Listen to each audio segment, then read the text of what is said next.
Y hoy es el Día Nacional del Donante, fecha que recuerda a Pamela Toledo, una niña de 12 años que se convirtió en la primera donante voluntaria en regiones. Jacinta Molina, desde la unidad móvil de CNN Chile, con más detalles respecto a este tema. Jacinta, ¿qué tal?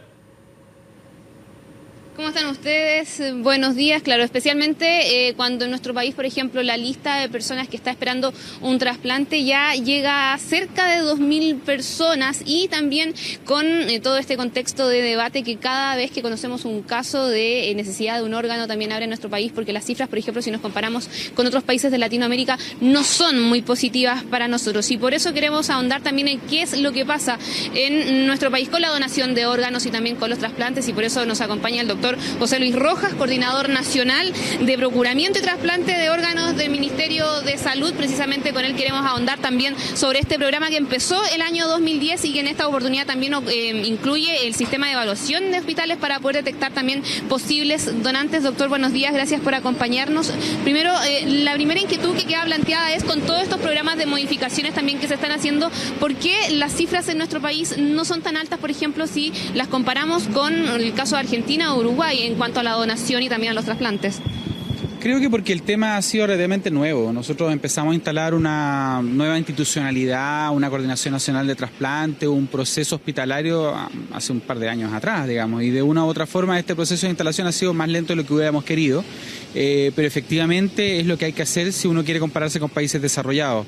Tener coordinadores de trasplante en todos los hospitales, que tengan una estructura de funcionamiento, que podamos pesquisar precozmente los donantes, eso se ha ido avanzando. No en la velocidad, te insisto, en los resultados, pero creo que hoy día tenemos una base, unos cimientos que no teníamos hace 5 años atrás y que hacen ver con ojos mucho más esperanzadores lo que puede pasar en el futuro. ¿Cómo se puede fortalecer la red de hospitales, especialmente, por ejemplo, en el sector público también, para ir buscando estos casos, para trabajar también en situaciones de este tipo? A ver, creo que se ha fortalecido mucho. Piensa que hace 5 años teníamos cerca de 20 coordinadores, hoy día tenemos más de 80. El 80% más, el 85% de los donantes viene del sector público y más del 50% de los donantes vienen fuera de la región metropolitana. Es decir, eso implica, como es resultado finalmente de esta instalación de unidades de coordinación en todos los hospitales. Pero eso no es suficiente, tenemos que fortalecerlo en el sentido de que tengan mayor capacidad de gestión, tengan mayor capacidad de empoderamiento y además una cosa que estamos cambiando, que es la fiscalización, que de una u otra forma los hospitales sientan que esto de tener donantes no es un problema solamente de las unidades de coordinación, sino que de todo el establecimiento, de todo el estamento hospitalario. ¿Y ahí cuánto pesa también lo que sea el rol, por ejemplo, de las facultades de medicina o otras también escuelas del área de la salud también, para poder enseñar también a quienes finalmente van a tener que recepcionar todos estos casos y también tratar con las familias? Efectivamente, yo creo que ahí hay otra parte. Primero, la parte institucional, la parte hospitalaria, la parte sanitaria. Creo que eso es lejos lo más relevante. Lo que cambia la donación en los diferentes países es cuán prioritario es el tema de donación de órganos dentro de la estructura sanitaria de un país. ¿Y en el caso de Chile, cuán prioritario es? Creo que todavía es muy poco prioritario. Pienso que todavía estamos en la etapa en que estamos cambiando el clic desde lo que era puramente voluntarismo, de lo que nosotros hicimos en la década del 90, 2000, en donde todo era por amor al arte, entre comillas, y pasando al área en que para los hospitales esto es una función más, así como las listas de espera, así como las cirugías. Bueno, el tener donantes es parte de tu estructura o de tu función sanitaria.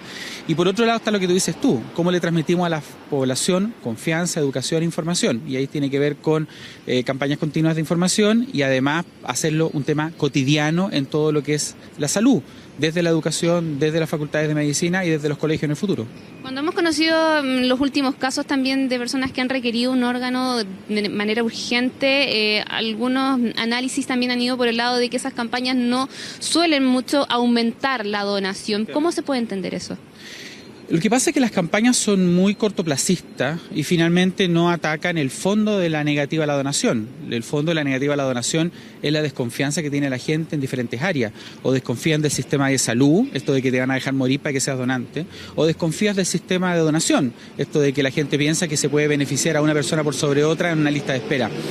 Y la base para recuperar la confianza, por un lado, es información continua, que no pasa por campaña, pasa por un proceso educativo largoplacista, pero por otro lado, y lo más importante, es contar con un sistema de donación que le dé y que sea eficiente, cosa que la gente lo pueda ver, pueda sentir que está en un país donde las cosas funcionan y donde finalmente se trasplanta el que más lo necesita. Si bien en Chile eso es así, se trasplanta quien lo necesita, la lista de espera es única y nacional, la gente todavía lo percibe como algo lejano. Y en ese sentido, doctor, también cómo poder trabajar el tema de las familias, porque las últimas cifras también que conocíamos del balance de donaciones del año pasado daban cuenta también de un alto rechazo de las familias a la hora de decidir si una persona podía ser donante o no.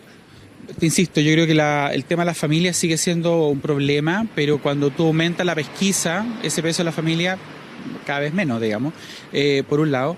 Y es cierto, el 53% de las familias que nosotros le planteamos la donación dicen que no, ya sea respetando una voluntad del fallecido o porque la familia lo decide. Y aquí lo más importante son dos cosas: conversarlo en la familia. Es decir, llevar esa decisión al momento de la pérdida es súper complejo. En ese momento la familia no están en condiciones de pensar cosas ni de decidir. Pero sí, si lo conversaron antes, pueden respetar voluntad. Y eso es lo que estamos buscando, que la gente lo converse en la familia, cosa que el día de mañana, frente a la pérdida, pueda respetar una voluntad que el fallecido tomó previamente. Y por otro lado, tener un sistema cada vez más eficiente que nos permita darle confianza a la población. Doctor Rojas, gracias por esta conversación con CNN Chile. Un importante análisis también en una fecha como la de hoy, que recuerda al donante a nivel nacional también, y con unos desafíos que quedan pendientes para nuestro país. De vez en cuando abordamos esta temática, pero no está de más también hacer el llamado especialmente el día de hoy a propósito de esta fecha, también considerando las cifras que hay en Chile, cerca de 2.000 personas que están esperando también un trasplante de órgano y también la donación de una persona. Macarena, Sebastián. Y quiero complementar, Jacinta, lo que decía tu entrevistado. Hoy es el Día Nacional del Donante en recuerdo a Pamela Toledo, una niña de 12 años, que supo a esa edad que quería seguir viviendo una vez que ella tuviera que partir. Una vez que ella declara esa voluntad a su familia, 3 semanas después un accidente cerebrovascular finalmente acaba con su vida, pero había ella manifestado su opinión, su opción a los 12 años, una decisión que su madre respetó y permitió que 2 personas pudieran entonces mejorar su calidad de vida. Un ejemplo para destacar, y por eso quería compartirlo a propósito del 53% de las personas que dice que no, porque en el momento de la muerte, por supuesto que es difícil tomar la decisión. Gracias, Jacinta. Gracias, Jacinta. Nos vemos. Que estén bien. Buenos días.